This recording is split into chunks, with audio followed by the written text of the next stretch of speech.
Okay, like I say, my presentation has totally changed because I was hoping we would have uh, some totally brand new people. But first of all, I want to answer a couple of questions that were asked before everyone jumped on. And what Hey, I'm doing, I'm hey, going Jim. down. Jim, I'm sorry. I don't know a whole lot about family search. I do mostly just indexing, but I do know a little bit. So just to Uh, let you know. So however you want to do it's fine with me. okay, well, I know you have an account Yes, I do. because I've seen you use it. Yep. So, and some other things. Uh, So we're just gonna kind of give you a tour. no problem. Um, And the landing page, if you just type in familysearch.org, yep. this is the page you get. And a lot of people look at this and go, okay, great. I'll just sign in or create an account, which is what I thought I'd be teaching tonight. Um, and they go. Well, they forget there's a whole page down here of all sorts of things, where you can just type in names and start searching, and maybe finding some family members.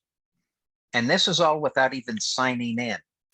Right now, the big hot button is the 1950 census. So they've devoted a lot of space on this page to the 1950 census. We're asking for help. If you'd like to go in and index, or if you'd like to find your names, it mentions that there is the world's largest shared family tree.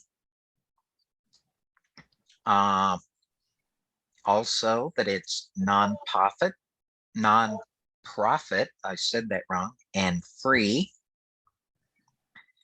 And Don, here is where your sister would go. Okay. I just scroll down near the bottom, find a guide in person or online. And if you can see my cursor bouncing around here, Yes. she can go right here and it says get local family history help. And that will actually zoom in on a map. Hopefully the map came up. Yes. And, as I get closer and closer, more little spots come up. Yeah, she's in San Diego. And she's in San Diego. And if I go closer, there's going to be more pop up. Okay. Because that's a pretty large population center. Well, I figured there would be more pop up. She can type her address in also, right? Yeah, search for a place or an address right up here. Okay. So let her know that then. Thank you. Yeah, that's how she does it. And so yeah, she can have an account without being a member, right? Yeah. That is correct. It is there for anyone. Okay. I thought so. And to create a free account, you can either do it down here, or well, now before I zoom up, I can't remember who asked. I think it was Brother Hill. You asked about how you could find about the latest updates. Yes. Blog, I believe. Well, we've got the time. Let's go in and look. Quite often in here, if you go through and look, it will talk about the latest advances, changes, or how many records. Yeah, there was one you just went by. See right there where the picture of the temple is, it says new historical records. Yeah, Yeah. okay, So there's, and this changes all the time. And right now we're looking at things from April and May. Sometimes there'll be 2 or 3 a day. Sometimes there'll be 2 or 3 a week. yeah, it used to be called What's New, so that's why I couldn't find it anymore. Yeah. So, and you may be able to click on categories and look through there. I just don't know. So, okay, Don, if your sister has not created an account, something she can do is go to familysearch.org, Right. and one place you can do it right here is down at the bottom of the page. But what she is going to see is up here in the upper right. Now, if you're like me, whenever you minimize Zoom so you can see my shared screen, you cover it up with our faces. Yeah. But in the upper right, there's sign Create. in Okay, create account. and create account. So she will want to go and create an account, which I had planned on doing. I'm not going to do that now since all of us have accounts, unless someone's joined that I don't know about. It's very simple. It's basically putting in your email address, creating a password. Yeah, all right, I'll let her know that then. Thank you. Yeah, and also whenever you're in there, and I do need to go ahead and sign in now. And if you wonder why I get McAfee True Key, I have a password manager and it logs in for me. That's something I've got. And Jim, I can ask you a question. Yes. I've been telling people that if you're a non-member, you can have access and see everything and do everything that members can except temple work. Is that wrong or right? Well, I may have to get Shirley involved in this, but I would say I think you're correct. However, Family Search, the church, does not own each and every record that is out there. It is my impression that there are some records that are restricted. Some of them, I, even as a member, have to come down to the Family History Center to see the picture of that record. Right. I may be able to pull up the data, where it just gives me the names and the dates. I can do that here at home, but I might have to go to a Family History Center to actually see a picture of the actual record. Well, I know Some that, of them. I know they can't use things like Ancestry and the other things that members of the church can.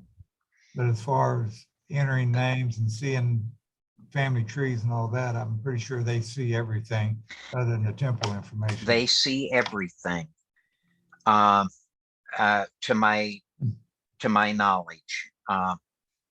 But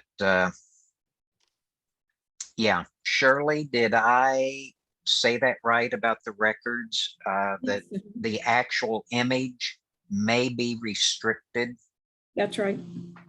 and that's a very small percentage. Yeah. So now, one thing you can do, if you click on your name, your profile,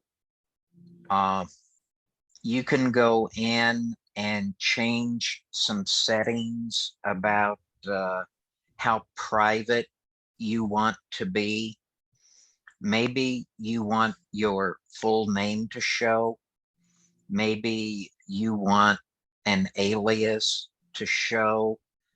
Maybe you only want your email to show, but not your phone number. You have a lot of settings in there.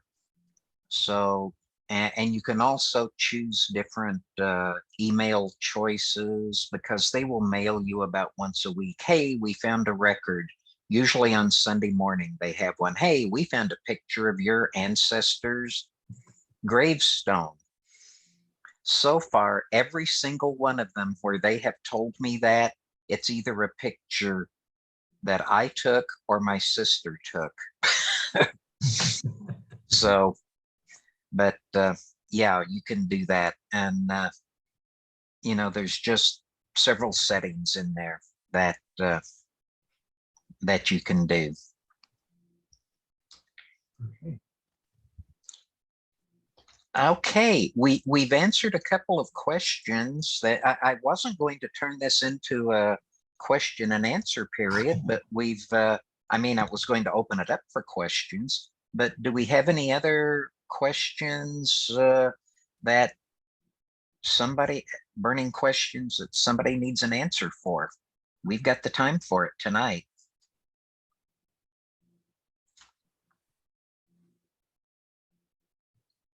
Otherwise, I'm going to go in and just start showing things.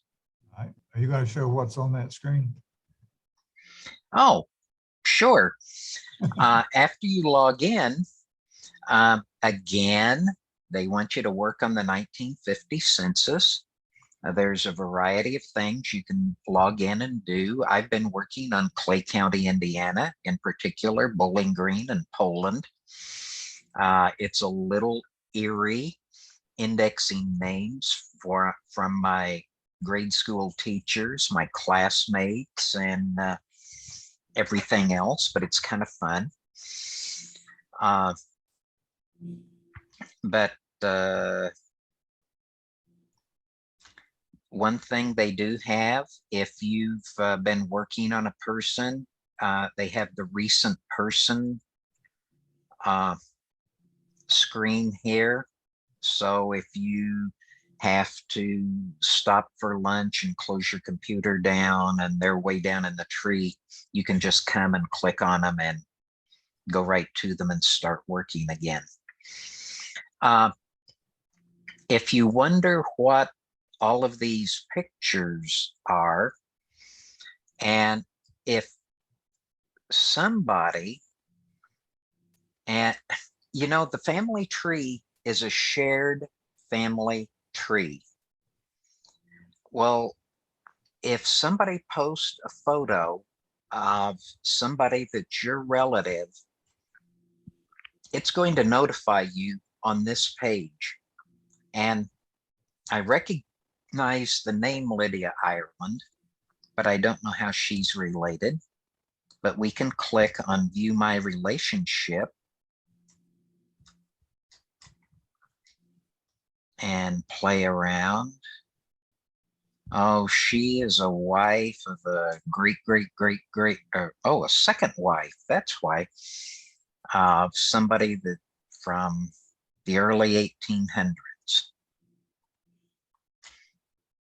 So to me, that's kind of a neat feature. And this changes depending on what other people post. So it's really kind of neat. And I've not read these letters. I've been working on other things, and since I don't recognize the name. Jim, this is one of this particular feature is very important to me because I do every 2 months, I publish a family newsletter. And I find pictures and information on people I've never seen before because somebody in my family cross country or somewhere is adding things that maybe be pictures of my great grandparents that I've never seen. Yeah, I download them and put them on my computer. Because you can click on that stuff and download it. yeah. But then see, it is if this is here, this tells me that it is in memories Yeah. for her. So that's in there. And I put them on my computer too, so I can use them in my newsletters. Yeah. Yep. And see, this is one that was really exciting for me. Oh, I can't remember whether Charles is, oh no, Charles is who added it, but Edward Franklin Trueblood, I believe this is his second wife, because the person didn't put a lot of information in there. He was supposed to face tag it, but didn't. Yeah, he is, let's see, father, grandmother, great grandfather. I didn't have a picture of him. So this was pretty exciting to me. That's what I like about this program, where people can share. Yeah, but then you've also got that thing where people go in and change my grandmother Newport's name. And I go, no, no, no, you have misspelled her name. I mean, I even have birthday cards from where she signed them.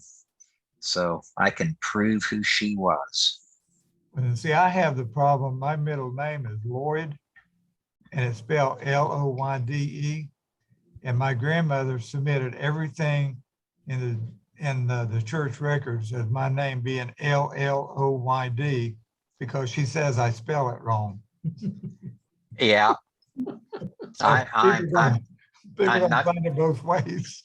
not gonna get into those. Not gonna go there. Although with my wife's cousin's wife back in North Carolina, I was helping her, doing her family history. Well, I found her brother, and I found his birth record that he had misspelled his, oh no, she saw I had misspelled his name. And I go, no, I don't think so. She goes, Jim, I want you to change that. I pulled up the record. Her jaw dropped. And he had used the wrong name for 70 years of his life. It was kind of funny, kind of funny. Yeah, I showed my grandmother my birth certificate and she told me it's wrong. Oh, yeah, yeah. Okay. Make sure you become familiar with the tabs up here: family tree, search, memories. Get involved. I believe I'll click on that in just a minute. And activities. Activities has a lot of things that are fun for kids if you want to get kids interested in doing family history. And then temple is something that only members will be able to see. So you may not have that tab. Or Don, your sister would not have that tab. Right. So, okay, let's take a look at get involved. Again, they have the 1850 census. We're really wanting people to volunteer to work on that. Indexing in general. Don, I know you do a lot of indexing, and I don't know what these other things are. My opportunities is you can go and index. Well, you're not really indexing, you're indexing, but it's kind of like the census in that they show you, like say they have a will and then they highlight the names that the computer has done. Oh, yeah, that's like the app. Yeah, Yeah. On your phone. Yeah, I do that whenever I have 5 minutes to kill. Right. It's really neat to do. And again, you have to be registered to use that. Because like I said, these things change. You know, this used to say indexing, but after the 1850 census came out, Right. why? Yeah, Saying 1850. 1950. So I'm 100 years off. Okay. So, ooh, 50% complete. That's new. Well, let's go. I guess we'll go to my tree. Brother Hauser, sorry, I just have a question. Yes, ma'am. Well, because this is all very new to me, and so I've heard a lot about indexing, and so I'm just wondering, like, if I wanted to get into that, like how or like where would I start? Right where I was. First of all, it might be nice if here I'm looking over to the side because that's where but you guys can't see me. You see my screen. It would be nice if one of us showed you a little bit on how to do that, a little one-on-one, and you have a standing invitation to our dining room table to come over and do that. Or wifey and I can come to your table. We know where you live. I'm not going to volunteer, Sister Johnson, but I'd be glad to help. I figured You can volunteer she'd me. say that. And also Don Catchings is a big indexer. Any of us would be more than glad to help. But all you do is click on this Get Involved app and click on indexing. And you can see my numbers on indexing are not very big. I personally am not an indexer. I build family trees. But you go here and you can find a project, and they actually give you little help screens to tell you what to do. And it's extremely easy to do. But the best way is if one of us would sit beside you, and it literally would only take a few minutes to get you up and going. And I do not know, I know you speak, or at least I think I know you speak more than one language. You can choose your language also. So, and that would be a big help. But give one of us a call.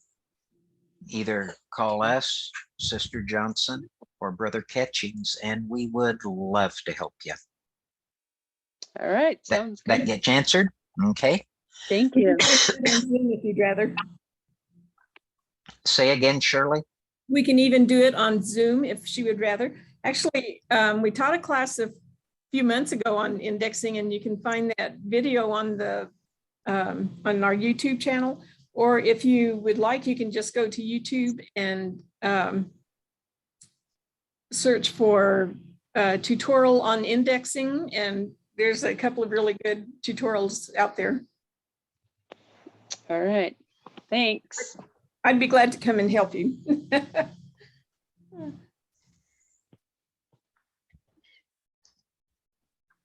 Okay. This is my tree. And oh, one thing I had wanted to point out. Let me find my notes here.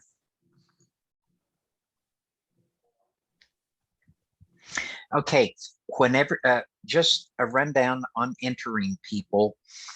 Whenever you are entering people, make sure that on females, you use their maiden name. Make sure you use standardized dates, and make sure you use standardized places.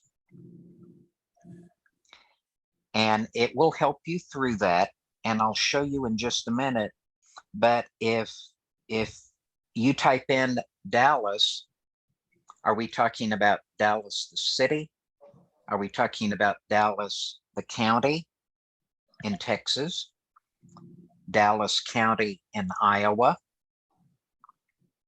Dallas County in Arkansas?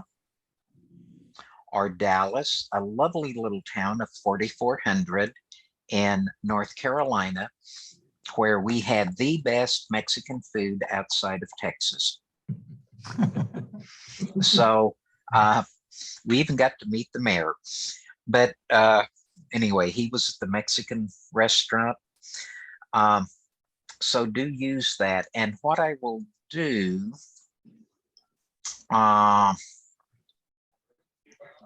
let me add a child here.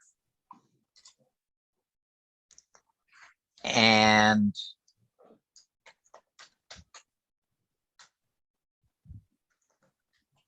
I'll have to go in and do this. Louis was male.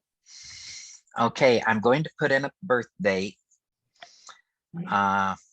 June 5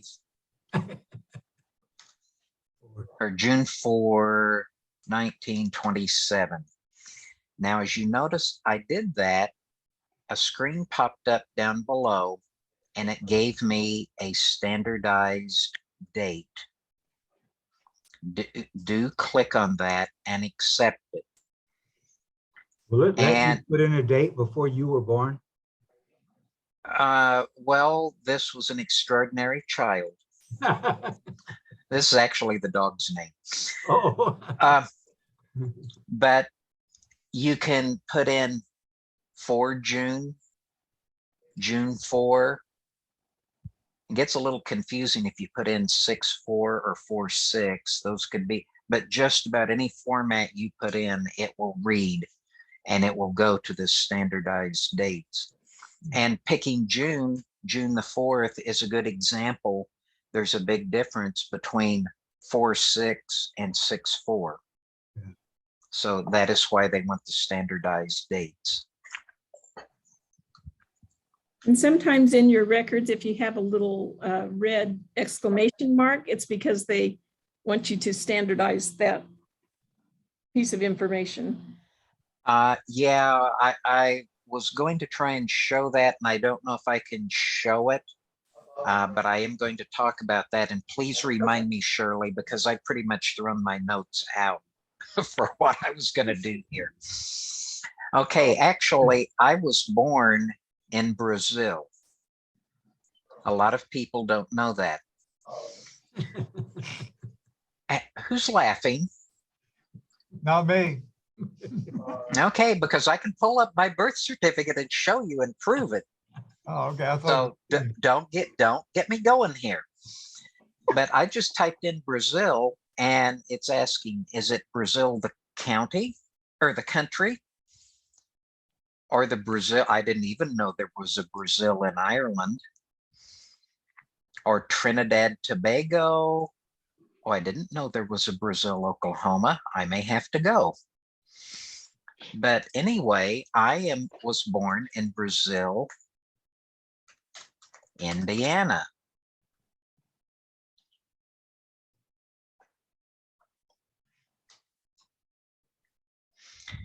Now, you notice when I typed in Brazil, Indiana, they put in Brazil, Brazil Township, Clay, which is the county, Indiana, United States. So you can see it is extremely important that you do standardized dates and standardized places. And as I have gone through the records, I see a lot of people that were born in Brazil, Indiana. It shows they were born in Brazil, the country. So, okay, question. Oh, and here, if you put a person in, this can be important whether they are deceased or living if you don't put a death date. I got a question for you. Yes, What is, when they say Brazil Township, is that back before they were incorporated to a town or something? in Indiana, we have townships, and I actually don't know about Brazil Township. It may be, I don't know if it's the city limits, or I could look over my shoulder here. I've got a map behind me. It may be a square. The reason I asked that, in some of my records, there'll be 5 or 6 children and they're all born in the same town, same county, same state, but some of them it says township, others it doesn't. So I always wondered why, what is I the think it township? may depend on who is writing the record. And this is new to see Brazil Township for me. Yes, it existed, but it's always been Brazil, Clay, Indiana, United States. And I know they're going through trying to pinpoint some of these locations. Okay, So townships have only recently been recognized by the system. So this is new. Like I say, this is very dynamic. So, okay, I'm going to cancel this out. Now, something Shirley mentioned, sometimes if, okay, I'm going to want to click on this person. It's one of, it's wifey's grandfather.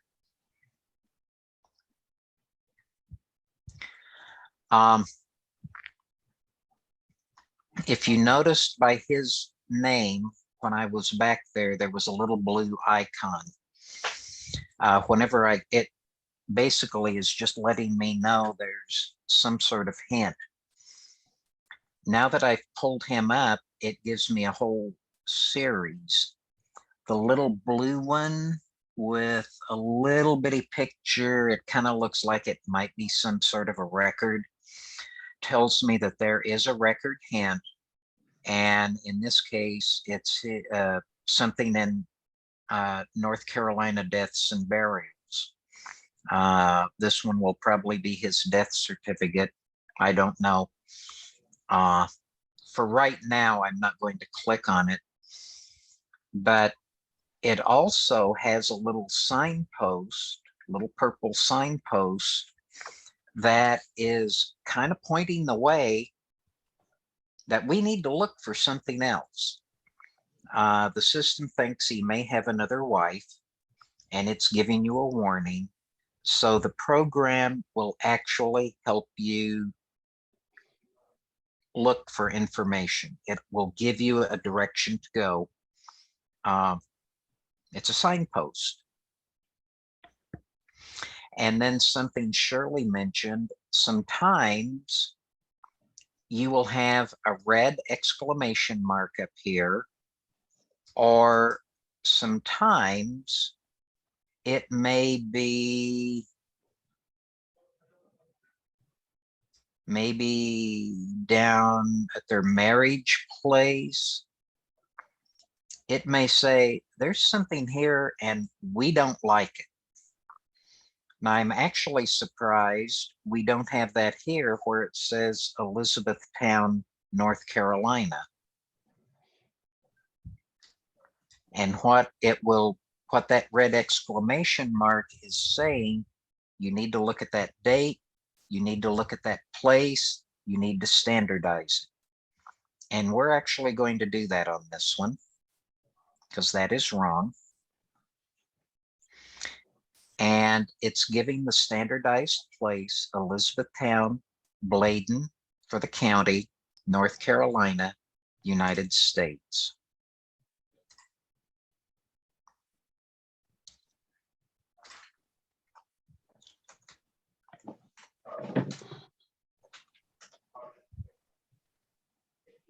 now couldn't you just clicked on that? Well, I tried to, and it, for some reason, it didn't click. And I'm going to try and save it. Now, the system is all happy.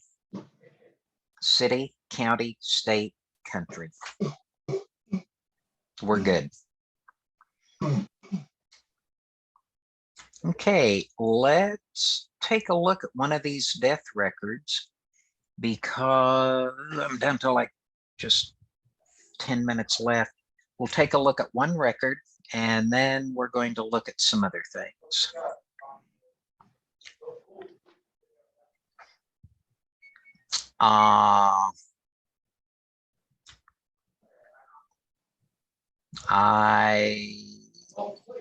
Yeah, let's do that one. It tells me that this record, it doesn't give us an image, it's just the record that Owen Dew, we're going to attach to him, and they had a son. So we're going, and it just says compare, and we're going to add the information. See, it kind of highlights it for you, so you can do it. Now it's green, we're happy. We've attached the record. Now, anyone now, let's go back to him.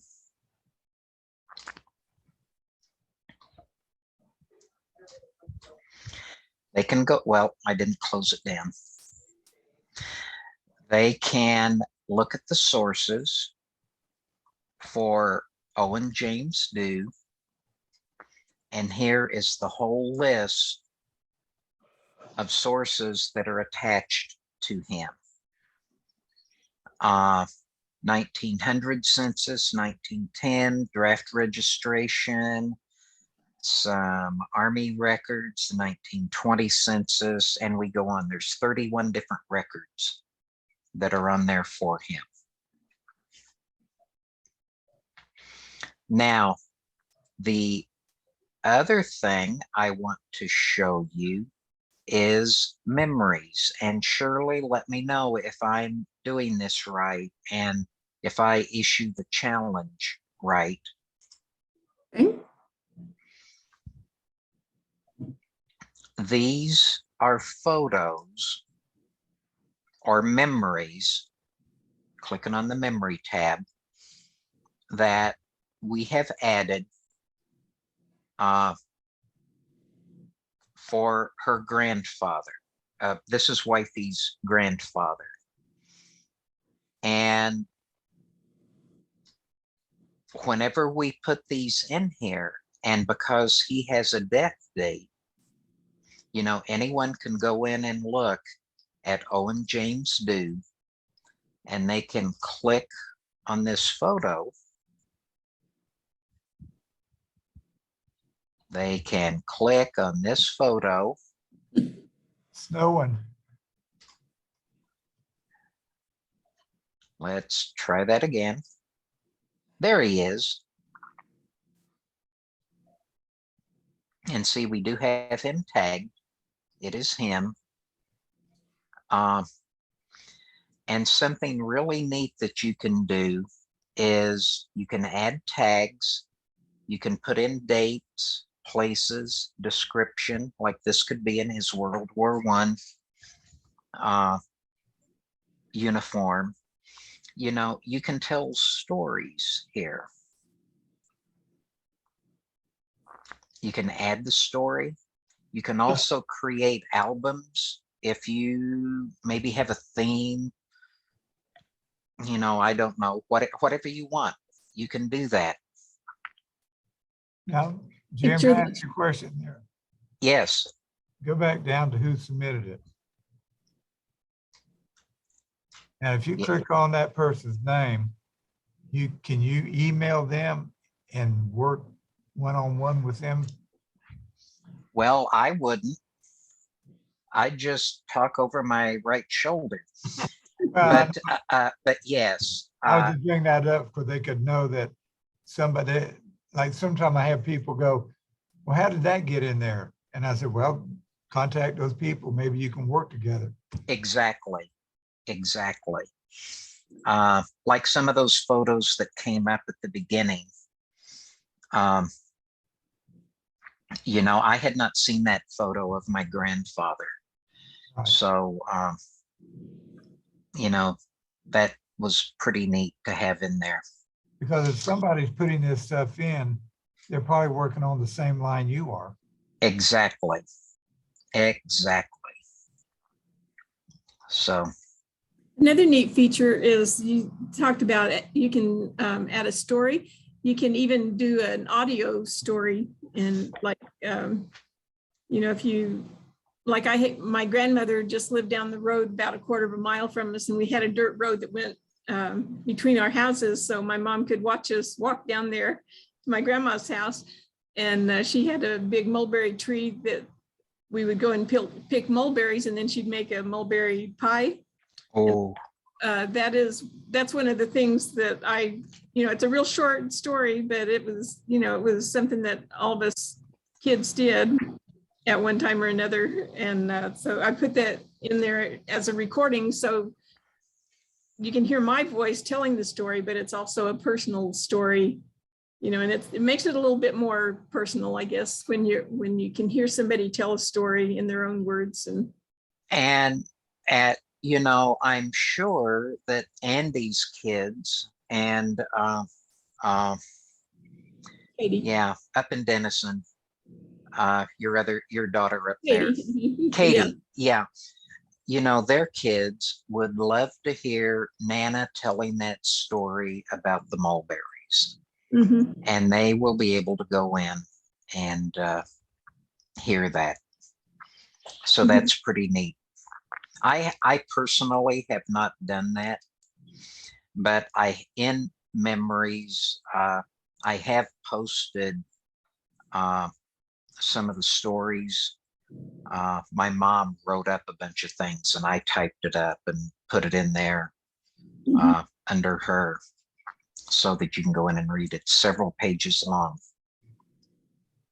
Now, okay, let me back out of this.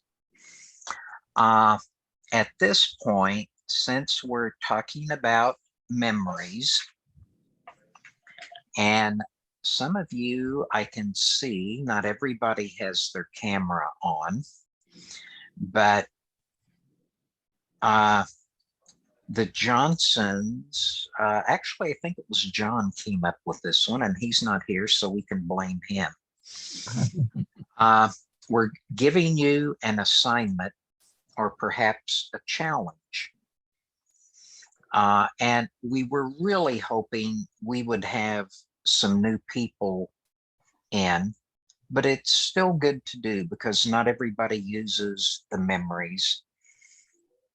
We would like you to go in to your family and find a memory, hopefully a photo, perhaps a recording, that you didn't put in there.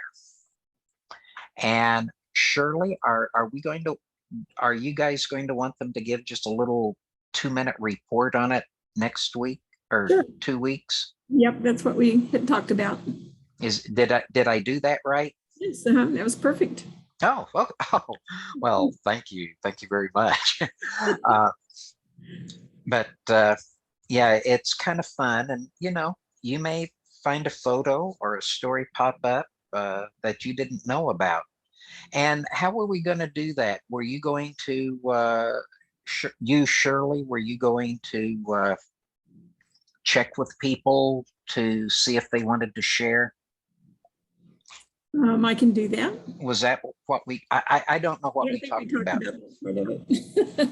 I don't think we talked about how we were going to facilitate that. But, So when's this homework due? in 2 weeks when we have our next meeting. Hey, Jim, can I ask you a favor? Yes, sir. There's a lot of things, I think we still ought to have another class on the basics because a lot of things that we're not showing, like typing on the timeline. Are people familiar with that, what it does? Oh, I very seldom go there, but I will gladly go there. Now, just so you know, we could be covering just the basics for weeks because, things. Now, I clicked on wifey's grandfather here. I need to get you guys out of the way here. I moved you I'll in, move you guys. but yeah, it brings up a map to show you where some of the important events happened. And then on the timeline, it throws in some events that were happening uh, during that time. Say again? Historical type events. Yeah, like first bill for women's suffrage, but it also pulls things from the person page where you've attached, say in this case, the 1900 census. It puts that in there, puts the 1910, as I long think as she's attached it. I think you can click over here on the map. If you click on one of those red things, it also shows you on the left where it is. Are these maps, are they current maps? Or can you get like maps from when they lived there or? No, I think these are Google Maps. Yeah, Google or Bing. I don't. Yeah, it's Google Map. Okay. And you can zoom in and out also. Yeah, yeah. One of the biggest things. There's a lot of buttons on Family Search, and go in, play. You're not going to break it. Well, I've got a question for you about something I want to know. If you could go back to the actual pedigree tree. Oh, yeah, that was one thing I was going to cover. There are many different views. Now, I'm going to ask you a question. Go ahead to your tree. Yeah, All right, over here on the right where it says options, yes. I like the different view, but every time I log down there where it says invert colors, every time I log in, it's back to this screen and I always have to go back and change it. And it used to always stay the way I picked it. I don't know why it won't stay that way now. I have not played with invert colors. In fact, I've never clicked on that button. Click on it, see what it does. Oh, okay. That's kind of cool. It's easier on my eyes, but every time Oh, I log in now, it's back to the white screen. And it records every time, if I pick that, it always stayed that way. huh. I don't know. Maybe send that in on a feedback or turn in a help ticket. All right. Oh, and that is one thing that I did want to mention because the time is up. The little circle and question mark up here in the upper right, that is the help screen. And you can click on that. You can type your question in or a keyword, and it'll start bringing up the articles for you. Or you can call Shirley, or you can call me. So, or go down to your local family history center. So, okay, it is 8 o'clock. Shirley, what is it we planned on covering in, I want to say 2 weeks, but the first Thursday? We are going to review the memories that you just gave everyone a challenge to go and find a memory of one of their ancestors. Mm-hmm. To do that. And then also I will use whatever time is left to show you how to index the 1950 census. Yeah, so for the Waltons, you said you wanted to learn how to index. Make sure you catch that one. This one, it will be very specific, 1950 census. So, but you will get an idea of how things work. So that'll be good.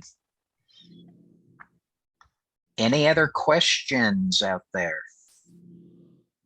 Oh, would you mind going to a person page and showing showing us how, if you are just starting your own family tree, how do you add in your parents and siblings and stuff like that from the person page?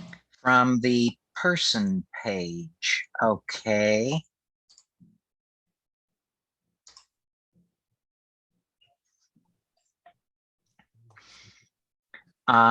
Tell me who you, oh, here we have one of those red exclamation marks. It says something's wrong, but same house. We're not gonna change that. So if this were your person page and you were just starting out putting in the information, you would fill in the information on the top, and then how do you go about adding your parents? Okay, if you have you,